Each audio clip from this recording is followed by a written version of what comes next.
Hello, everyone. It's Shane Kanto. I am here for Scribe Talks interview show on Scribe Magazine's YouTube channel, and I have the great pleasure of getting a chance to interview Jearnest Corchado today for Scribe Talks. Thank you so much for joining us today. Of course. Thank you for inviting me and having me. Absolutely. Before I get into my questions, if you just want to introduce yourself a little bit and where people might know you from, and then I could Of get started course. with some questions for you. Of course. Well, my name is Jearnest Corchado. I'm from Puerto Rico. I moved to Hollywood to pursue a career in acting when I was 17. And everything was going really well. It's been really well, thank God. I've been on shows like The Blacklist. I was a teen assassin on The Blacklist. I'm the lead on Cucuy the Boogeyman, which is about the cuco and like people, like Latin American people will know it's like this Mhm. boogeyman monster, but in Latin America. I've also been on Sneakerheads, which I think it's probably one of the biggest things I've done. It was for Netflix. I was one of the leads as well on that show, and it was a pretty big impact on my career. Um, Kind of like a life-changing experience for me. And then I also worked on Little America for Apple TV, Mhm. which was amazing. We got awards on that. And so I've been working a lot, thankfully, and yeah, I probably have forgotten a couple of them, but maybe you can ask me about them. And I'm Absolutely. also a musician too. After the pandemic, everything changed. The industry stopped. And so I have ADHD and I needed to do things and I needed to use my creativity some way. And so I started making music as well. Pretty cool. I know, I feel like everybody had to find something during COVID and, Yeah. didn't have a whole lot of options going out places, stuff like It's that. it's insane that we all went through the same experience like globally and it Mhm. just changed our entire life.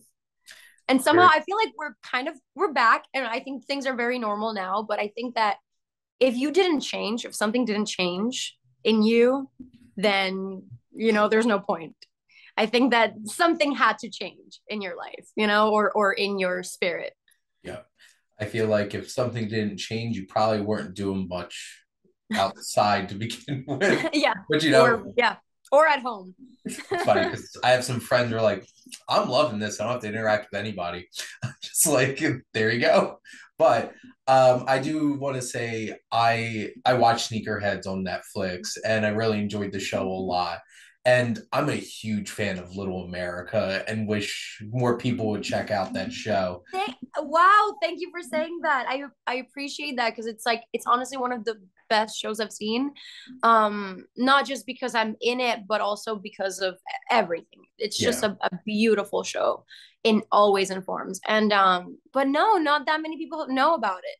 And I don't know if it's because there's not that many people that have Apple TV or is it. I think it, and I remember because it was within the first month or so, like the first couple months of it launching, and That's true. obvious like the big things they were pushing were like the morning show and C because everybody loves Jason Momoa. Yeah. But I remember Little America dropping, and I think at that point not many people had Apple TV Plus. Yeah. And it dropping and being like, this is the best show on here. And it's a very moving show and some great stories. So if those listening get anything out of this, go check Yeah. out that show very specifically, but some of your other work as well. Thank you. But to get things started, and I think this is a Mhm. nice kind of entry point, is talking a little bit about Sneakerheads because it is a was a big show on Netflix. And Mhm. how do you feel like being on that show has affected your career, and what kinds of things do you feel like you got out of that experience? Oof, I think it was definitely important for me to gain a new audience, Mhm. people getting to know me. I think that's when you're an actor, you don't necessarily think about the business. You don't necessarily you want to create, you want to do something that it's impactful. Yeah. And in a way, Little America was that for me. It was like a show that I was like, wow, like as an actress, I was like, wow, this is such a great role. But with Sneakerheads, which I also love the role in a very different way, um, that type of attention that we got being on a Netflix show, Mhm. definitely that was the change for me.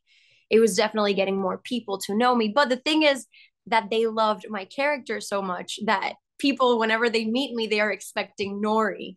They're expecting that girl. They're like, oh my God. And so in a way, I think that's what changed for me. It industry wise, I've gotten as many opportunities as I did before. But it also happened in a time which was it was 2020 when it released. Yeah. So it was still one of those things, like it was a big thing for me, but because it happened in 2020, I think it probably wasn't what I was hoping for. So I'm still auditioning just, and Mhm. it's weird because like you talk to so many actors, it's like, oh yeah, we still have to audition and we still like things don't change that much. You still have to hustle. But Mhm. I definitely feel so much more accomplished because I do feel proud of that. And till this day, a lot of people are still discovering sneakerheads on Netflix, you know, Yeah, which I and think, I think that's an interesting thing with Netflix is like we were talking before we started recording, but there's so much stuff on there.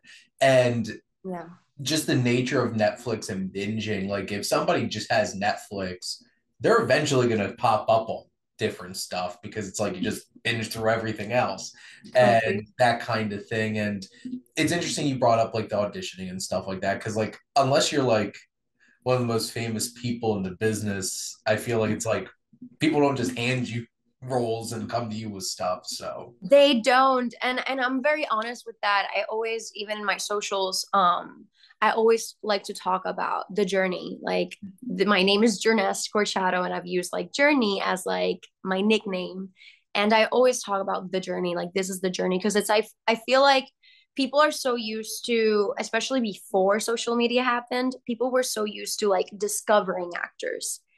But now it's this thing where like you're now seeing the actor's journey, yeah. literally step by step. And I do recognize that I'm early on in my career. So I can't wait until I'm a big celebrity or an A-lister to say, hey, this is me now.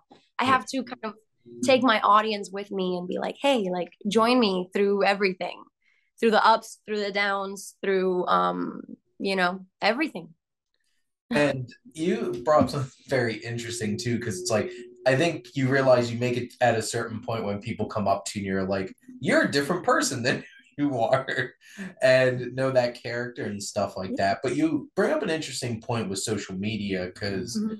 it's hard to not be on it and make some kind of impression with it. What have you felt like has been some of the biggest, I guess, benefits and maybe some drawbacks of how social media has become such a big part of this business? Yeah, I was actually watching the documentary Bling Ring. Have you seen it on Netflix? Yep. It just happened. And I was like just watching it and something they said the phrase like social media democratize fame. Mhm. And it was interesting to me because it's like, the difference between influencers and actors, right? And Yeah. so for a long time, I've always wanted to be an actress since I was very little, since I was 8 years old. And for me, I had so much respect for the craft and for the acting to a point where I'm like, I was taking myself too seriously. And Mhm. I didn't want to do the whole social media stuff because I thought, oh no, that's not me. Like I'm an actress. I don't do that. I don't do YouTube. I don't do social media. But then the pandemic happened, and I think the pandemic changed that for me at least. I don't know if for other actors. I think the fact that we all had to be on social media. Everyone was on social media. People were doing table reads on social media. Like Yeah. everything was social media. And so I think that shift happened, and for me at least, I just had to jump on it. And now I am a content creator as well, Yeah. So it's strange. What do you think about it? Like that's Well, I don't know. it's very interesting because like during the pandemic, I certainly followed a lot of like actors that like I'm a fan of, and even some that I feel like I've grown a greater appreciation for getting to like know them more through social Right. media. I'm like, not gonna lie, I spent a lot of time watching Jack Black videos during the pandemic Really because he nice. is hilarious.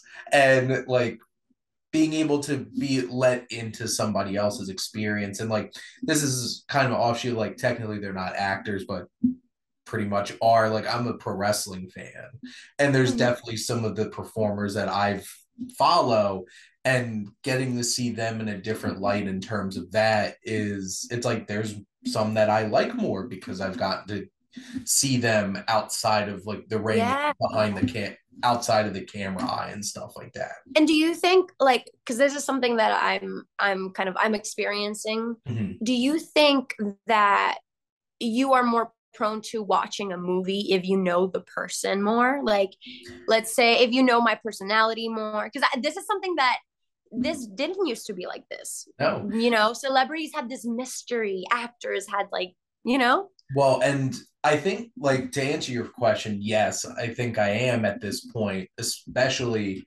with like Instagram, and like I probably spend most of my time on Instagram, and now I'm on Mm-hmm. TikTok now, so that's fun Mm-hmm. too. Same. But I know it's very interesting because I was watching Ethan Hawke's documentary about the last movie stars, about Paul Newman Yeah. and his wife, and like they were Hollywood royalty, but like people didn't know that like Paul Newman was alcoholic and they had marriage problems all the time. But like what they saw, it's so very different today because you can't escape that kind of stuff.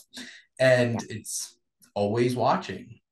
And it's a very interesting experience, and like as we're having this conversation on a video that's going to post on YouTube, Right. um it is the product, and like you being here for this interview is part of the deal at this point, because basically I like decades ago, it's either you got interviewed on a red carpet or you're on like a late show or something like that. Now it's like Literally. anybody can be interviewing anybody else over Zoom, and Yeah. to make those kinds of connections. So it all comes full circle It does. in terms It of does. It this. does.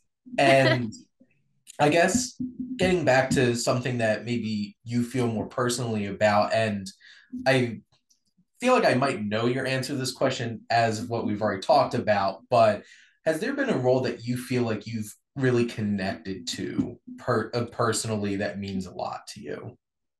Yeah. I would say probably of the things that people have seen, I still have a movie that hasn't come out. It's called Raise Your Hand. And it's one of my first films that I did where I was the lead and it was an indie um that I feel very strongly about because of the type of work that I did, very raw Mhm. and so in that sense I think that for of the things that people have seen, Little America as Yeah. well, I feel like Little America for me was that I think that it was such a challenge because I also had to learn how to play squash and I didn't even know the sport. I didn't even know that existed. Yeah.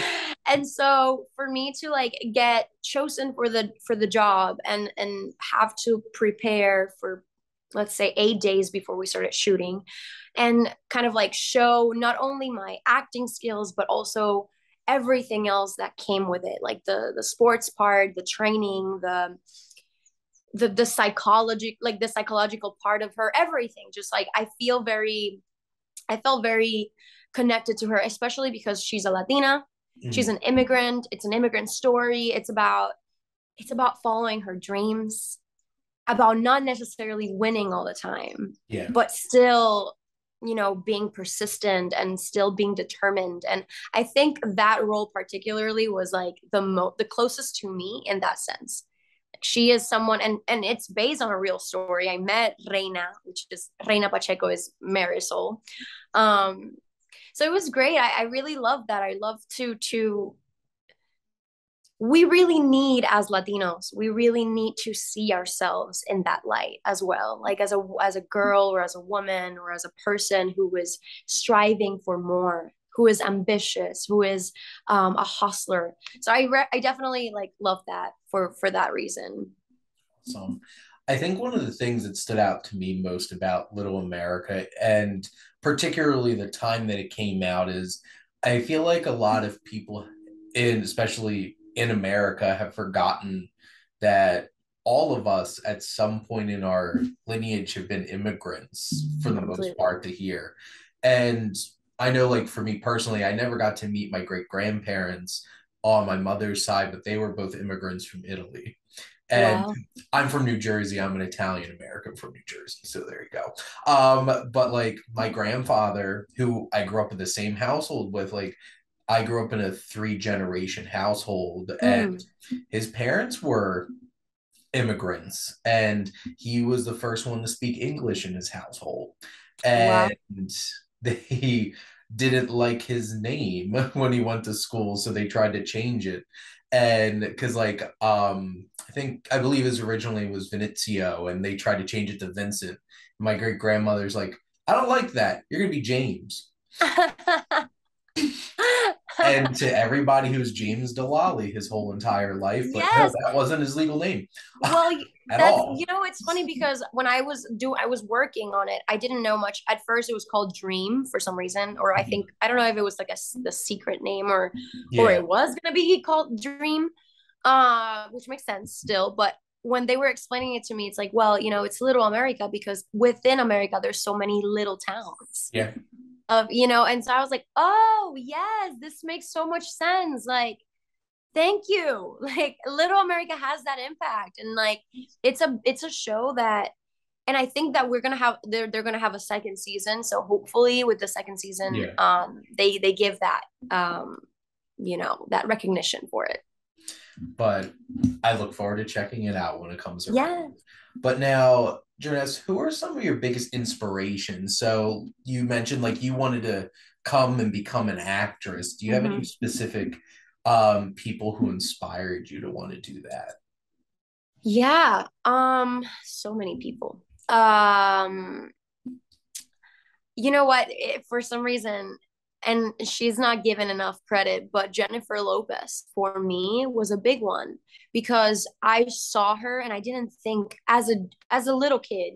I'm Latina, but I don't think that I'm Latina. I don't know. I grew up in Puerto Rico, where everyone is the same. Yeah, It's not like the United States where you are put in a box or you're like identity is such a big thing yeah. in the United States. But in Puerto Rico, where everyone is the same. And so watching her to me was like, wow, like she's doing all these rom-coms and she's so beautiful and she has this charm to her. So for me, it was growing up watching rom-coms Hmm. and like things like the Notebook. And so, and of course, for me, now that I'm an actress, but also I'm a singer, I think that Jennifer Lopez was that for me. It's like, I see myself in her, which I think it's important as well. It was very interesting because I remember being a kid and hearing Jennifer Lopez's music and Mm-hmm. then watching movies and thinking they're two completely different people, but turning I out, love that. yeah, I being the love that same because that's person. probably going to happen to me. And today in 2022, and just looking at what Jennifer Lopez has been able to do for herself, and even just watching, like, come back to Netflix with her documentary Halftime, Yes. Yes. it was inspiring to watch. It's just like through all of this is a woman that has just like this hold on, like, I'm at the point in my life where it's just like I'm living my life. And whether she's popping up in new rom-coms with like Marry Me or playing at the Yeah. halftime show of the Super Bowl, it's just she's killing it. So I can definitely understand where that inspiration is coming from. Yeah. Yeah, absolutely. Now, in terms of like moving, kind of shifting gears to moving forward, Hmm. are there any particular like filmmakers or like creators that you would love to work with moving forward? Yes. I definitely would love to work with Jordan Peele. He's a big one on my list. I would love to work with, of course, Steven Spielberg, Christopher Mhm. Nolan.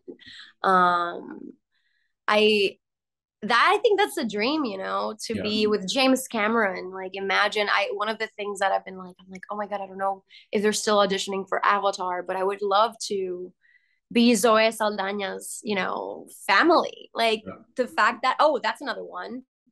I have a bunch of people that I Yeah. that I admire. Zoe Saldana is definitely another one. Salma Hayek, Penelope Cruz, and I don't know. It's the fact that I'm also Hispanic, that I see women like me that inspire me, and Mhm. so for me, seeing Zoe Saldana being the one of the biggest, blockbuster stars. And she doesn't, it's one of those things, like, she doesn't have any drama. She's not on tabloids. She's not like, Yeah. but she's a huge celebrity as well. And so I would love to work on Avatar, or things like that. She is literally in the two biggest movies in the history of cinema. And it's impressive. And you know what? There's always a chance because I'm sure James Cameron's just going to keep making 50 Avatar films for forever. So, Please, James Cameron, yes, let's like manifest that. I would love that. I think that, you know, I truly believe that, the biggest roles that I will haven't even happened yet. I think that I'm excited to do things that are very challenging. I think that, when I was a kid, I would do like these monologues and theater and stuff like that that would be very challenging. But when it comes to filmmaking, a lot of times you have to play things that are very like in your age range, mhm. right? So I don't know, till recently I've been playing teenager roles. Yeah, And so I'm excited to keep growing and to keep getting like different type of roles, and things that are more challenging, and I know that that's going to continue happening with age and with time. but awesome. So, my last main question, Mm-hmm. and I know you've talked a little bit about because, like, obviously with the acting, then you have your music now. What are some of your aspirations for your career moving forward? Wow. So coming back to Puerto Rico after living in Los Angeles for over 8 years, doing like pursuing acting, I came back and I felt like one of those like movies, like coming back home and like getting back to your, coming back to your roots, and like realizing who you are at Mhm. your core. So I think I definitely had a little bit of that. And just coming back, I definitely felt like I wanted to be really connected to my Latinhood, to my Hispanic hood, if that's even a term. Um, and so I started doing Spanish music, reggaeton, which is, Bad Bunny and Carol G and all those people. Um, so I would love to, one of the things that I've been telling myself, I would love to be an international star. I would love to not only work in Hollywood and films in Hollywood, in the American or English speaking language, but also in the Hispanic one. Spanish films are becoming a big thing, Mhm. especially on Netflix. I don't know if you've seen any of those, like, for example, Money Heist, which was a Yeah. huge phenomenon.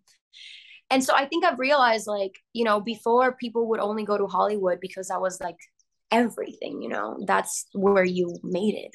But Yeah. now I kind of want to be able to do both. I want to be able to work in Hollywood, but also work in the Hispanic market. And one of my goals is to make films that are Oscar winning films, Mhm. films that are challenging, films that are raw and beautiful, and artistic. And I think that that's where I would love my career to go. Awesome. I think it's a really inspiring time at this point, especially with, filmmakers like Guillermo del Toro and Alfonso Yes. Cuarón and Alejandro González Iñárritu. And I'm a big fan Those of, are all those people. I also want to work with them. I yeah. feel like when you ask me like who are your aspirations, I'm like, oh wait, so many. But yes, I agree. And like, I'm a huge fan, I'm a huge Almodovar fan. Yes, And yes, that's okay. Please, thank you. Like, yeah, Almodovar is amazing. So when yes, it's so hard to like think of Hollywood and not think of him. Like he Yeah. is part of Hollywood. He has made one of the like some of the best films. I remember seeing Pain and Glory and being like deeply moved by that film, and also small hope of my life is to meet Antonio Banderas someday. Yeah, same. Uh, He just watched. He just. I just recently watched a film that he was on with Penelope Cruz, and I think it was a Pedro Almodovar's film. It was a official competition. I don't know if you've seen so it. so it was not a Almodovar film, Who but was it? I don't remember at the moment, You but can look it up. I it for some is. every time I see Penelope Cruz, I think she's doing an Almodovar film because Yeah, she she is, also felt like she was in one. I But agree. that is one of the best films It of was a this similar year. style. That's why I think it was Almodovar because I it's definitely one of the things that he would do. So I didn't. 100%. I remember seeing the trailer for it and expecting his name at the end of it, So but who it was wasn't. it? Official competition, because I'm pulling for that movie to get a lot of attention. It was co-directed by Mariano Cohn and Gaston Duprat. Okay, well, I And need I to wasn't familiar with any of their work, but like now I am, because I got to see official competition over the summer, Mhm. when I was in Boston, and I was blown away by that. And there's a lot of exciting things to check out. Hey, that film, it's one of those like it's one of those films like I'm like when she says, I mean, I watched it in Spanish, but when she says like when does the film end? When does the film end? Like now, when the credits happen, 3 weeks from now, when we're still talking about it. And so the fact that we're talking about it right now, I'm like, wow, like that film, Mhm. I did not expect it to be that good and that philosophical. Yes, and the three leads in that film, and it being about like the business and making a Mm-hmm. film, was so fascinating. So for those who haven't seen it, you better Yes, go show right. I'm go not show on it, official but competition it's amazing. some love. But Jearnest, I Yeah. appreciate so much you taking the time to chat with me today, and I'd like to wrap things up by giving you an opportunity to tell the audience a little bit what you have coming up. Of course. So we didn't get to talk about it, but I'm actually working. I finished working a show for Latin America for Disney Plus called Forever with the CNCO band. It's a very worldwide known band for Latin America, CNCO. And so hopefully it will come out sometime between now and January 23rd. It's called Forever. And you can also listen to my music. My last single was Vamos para abajo.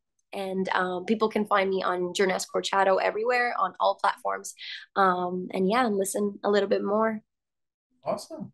And I'm sure Scribe will have all of that information Yes, in please. the description under this video. But it was such a pleasure getting a chat with you today. Same. Same. Thank you. Thank all of you for always tuning in and supporting Shane Conto, your Wasteland reviewer, and Scribe Talks over on Scribe Magazine.